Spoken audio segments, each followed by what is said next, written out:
Hi, இன்னைக்கு நாம ரொம்ப டேஸ்டான பால் கொழுக்கட்டை எப்படி செய்யறதுன்னு பார்க்கலாம். வாங்க வீடியோக்குள்ள போகலாம். அதுக்கு நான் இன்னைக்கு 200 அரிசி மாவு எடுத்திருக்கேன். 1/4 கிலோக்கும் கொஞ்சம் கம்மியா. இப்போ அது கூட கொஞ்சமா உப்பு சேர்த்துக்கோங்க.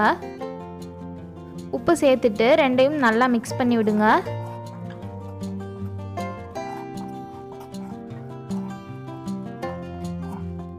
இப்போ நாம தண்ணி சேர்த்து அதை பிசைய ஆரம்பிச்சிடலாம்.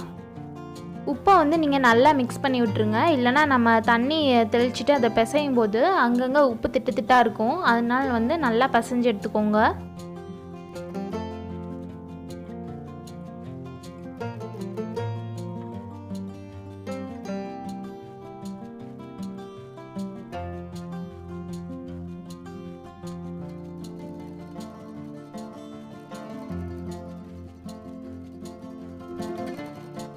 இப்போ பாருங்க, நான் நல்லா பிசைஞ்சு எடுத்து வச்சுட்டேன். இப்போ இதை நாம் மீடியம் சைஸ் உருண்டைகளாக போட்டுக்கலாம்.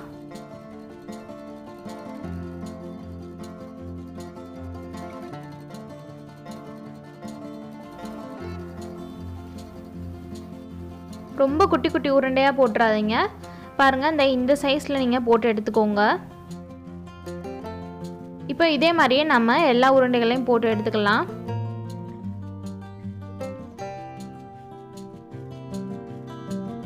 இப்போ நாம் பால் கொழுக்கட்டை செய்ய ஆரம்பிச்சிடலாம். அதுக்கு நான் 250 ml பால் எடுத்திருக்கேன்.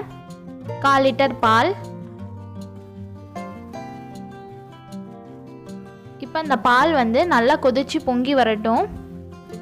பாருங்க, நல்லா பொங்கி வந்துடுச்சு. இப்போ இந்த டயத்தில் நாம் எடுத்து வச்சிருக்க உருண்டைகள் எல்லாத்தையும் சேர்த்துடலாம். நம்ம உருண்டைகள் எல்லாத்தையுமே சேர்த்ததுமே உடனே நல்லா கிண்டி விட்டுறணும். இல்லைனா அந்த உருண்டைகள்லாம் கீழே போய் நின்றுட்டு பாத்திரத்தில் பிடிச்சிக்கிறோம். அதனால் நல்லா கிண்டி விடணும். இப்போ நான் 1 ஸ்பூன் அரிசி மாவை தண்ணியில் கலந்து எடுத்து வச்சுருக்கேன். அதை சேர்த்துக்கலாம். நாம் இதை எதுக்காண்டி பண்ணுறோன்னா, அப்போ தான் அந்த பால் கொழுக்கட்டைக்கு ஒரு திக்னஸ் கிடைக்கும். அதுக்காண்டி தான் பண்ணுறோம். அதே மாதிரி நீங்கள் டைரெக்டாக அரிசி மாவு போட்டுறக்கூடாது. இல்லைனா அங்கங்கே கட்டி கட்டியாக இருக்கும். அதனால் இந்த மாதிரி நீங்கள் தண்ணியில் கலந்து ஊற்றும் போது அது ஃபுல்லாக எல்லாத்துலேயும் நல்லா மிக்ஸ் ஆயிரும். இப்போ நான் 50 சுகர் எடுத்து வச்சுருக்கேன். அதை சேர்த்துக்கலாம். சேர்த்துட்டு நல்லா மிக்ஸ் பண்ணி விடுங்க. இப்போ இது கூட 4 ஏலக்காய் தட்டி எடுத்து வச்சுருக்கேன். அதையும் சேர்த்துக்கலாம். நீங்கள் ஏலக்காய்க்கு பதிலாக ஏலக்காய் பவுடர் கூட யூஸ் பண்ணிக்கலாம். இப்போ இது கூட நான் கொஞ்சமாக ஒரு பிஞ்ச் மட்டும் சால்ட் சேர்த்துக்கிறேன். நம்ம சால்ட் சேர்த்து பண்ணும்போது அந்த டேஸ்ட் இன்னும் கொஞ்சம் நல்லா தூக்கி கொடுக்கும். அதுக்காண்டி தான் நம்ம சால்ட் சேர்த்துக்கிறோம். இப்போ இதை நம்ம ஒரு 10 நிமிஷம் நல்லா கொதிக்க விட்டுடலாம். அப்போ தான் அந்த உருண்டையெல்லாம் நல்லா வெந்து வரும்.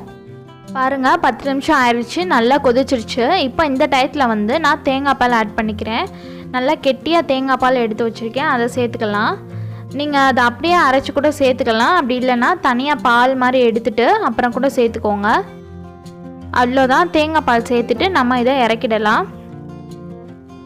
நம்மளோட பால் கொழுக்கட்டை ரொம்ப சூப்பராக ரெடி ஆகிடுச்சு. இதுதான் கரெக்டான பதம். உங்களுக்கு இன்னும் கொஞ்சம் திக்னஸ் வேணும் அப்படின்னா நம்ம மாவு கரைச்சி ஊற்றும் போது நீங்கள் இன்னும் கொஞ்சம் நல்லா திக்காக ஊற்றிக்கோங்க. அப்போ நல்லா திக்னஸ் கிடைக்கும். இந்த வீடியோ உங்களுக்கு பிடிச்சிருந்துச்சுன்னா லைக் பண்ணுங்கள், ஷேர் பண்ணுங்கள், கமெண்ட் பண்ணுங்கள். அண்ட் நீங்கள் இன்னும் மதுரை பொண்ணு சேனலை சப்ஸ்கிரைப் பண்ணாமல் இருந்தால் மறக்காமல் சப்ஸ்கிரைப் பண்ணிக்கோங்க. அண்ட் இதை கண்டிப்பாக எல்லார் வீட்லேயும் ட்ரை பண்ணி பாருங்கள். பார்த்துட்டு எப்படி வந்துச்சுன்னு எனக்கு கமெண்ட் பண்ணுங்கள். தேங்க்யூ.